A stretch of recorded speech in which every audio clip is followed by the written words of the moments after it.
എല്ലാവരും ഇങ്ങനെ സ്വതന്ത്രമായിട്ട് അവർക്ക് ഇഷ്ടമുള്ള കാര്യങ്ങളൊക്കെ ചെയ്ത് അവർക്കിഷ്ടമുള്ള വഴിയിലൂടെ പോകാനാണ് ആഗ്രഹിക്കുന്നത്. അവിടെയാണ് നമ്മുടെ ഈ ചോദ്യത്തിൻ്റെ ഒരു പ്രസക്തി വരുന്നത്.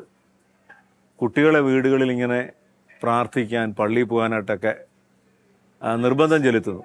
ഒരു വലിയ സമ്മർദ്ദമായിട്ട് മാറുന്നു, ഇല്ലേ? ചിലപ്പോൾ കുട്ടികൾ സ്കൂളിൽ ചെല്ലുമ്പം കൂടെയുള്ള വേറെ കുട്ടികൾക്കൊന്നും ഒരു കുഴപ്പമില്ല, അവർക്ക് നേരെ സ്കൂളിൽ വന്നാൽ മതി. പക്ഷേ വേറെ ചിലർക്ക് രാവിലെ പള്ളിയിൽ പോകണം, പ്രാർത്ഥിക്കണം. ഇങ്ങനെ നിർബന്ധം ചെലുത്തേണ്ട കാര്യമുണ്ട്. അത് ആ സമയത്ത് ഭയങ്കര ബുദ്ധിമുട്ടായിരിക്കാം. ഒരു പ്രായോഗിക പ്രശ്നമാണ്. അത് മക്കളും മാതാപിതാക്കളും ഒരുപോലെ അറിയേണ്ട ഒരു കാര്യമാണ്. അതിൽ ഒന്നാമത്തെ കാര്യം പറഞ്ഞാൽ,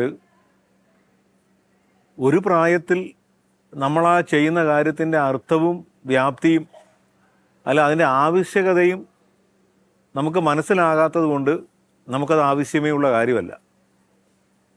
പക്ഷേ ഇതൊക്കെ വലിയ കാര്യമായിട്ട് കാണുന്നവർ, ഇതത്ര അത്യന്താപേക്ഷിതമാണെന്ന് മനസ്സിലാക്കുന്ന മുതിർന്നവർ, മാതാപിതാക്കൾ, ഈ അറിയാത്ത കുട്ടികളെ അതിലേക്ക് നയിക്കാനായിട്ട് അതിനകത്ത് കുറച്ച് നിർബന്ധം ചെലുത്തേണ്ടി വരുന്നു.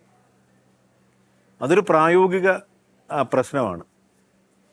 അപ്പോൾ അത് വേണമെന്ന് ചോദിച്ചു കഴിഞ്ഞാൽ അതിൻ്റെ ഉത്തരം പറഞ്ഞാൽ ഇതാണ്. സാധാരണഗതിയിൽ പറയാറുണ്ട്, മനഃശാസ്ത്രം പറയുന്നത് 5 വയസ്സിനുള്ളിൽ ഒരു കുട്ടിയുടെ സ്വഭാവം രൂപപ്പെടുമെന്നൊക്കെയാണ്. അതൊരു ശാസ്ത്രമാണ്.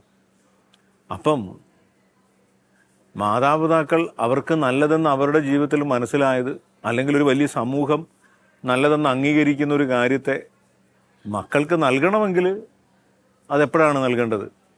അതൊക്കെ അവരുടെ ജീവിതത്തിൻ്റെ ഭാഗമായി മാറുന്ന ആ വളരെ ചെറുപ്പത്തിൽ തന്നെ അത് നൽകണമെന്നുള്ളതാണ്. മാതാപിതാക്കളോടൊപ്പം തീരെ കുഞ്ഞായിരിക്കുമ്പോൾ തന്നെ കുട്ടികളെ പള്ളിയിൽ കൊണ്ടുപോയി പ്രാർത്ഥിക്കാൻ പഠിപ്പിച്ചു, അതൊക്കെ പരിശീലിപ്പിച്ചും ഒക്കെ തന്നെയാണ് അതിലേക്ക് അവരെ കൊണ്ടുപോകാനായിട്ട് സാധിക്കും. അല്ലാതെ ഒരു കാലം കഴിഞ്ഞിട്ട് അത് നടക്കത്തില്ല. കാരണം അതവരുടെ സ്വഭാവത്തിൻ്റെയും ജീവിതത്തിൻ്റെയും ഭാഗമായി മാറണമെന്നുള്ളതാണ്.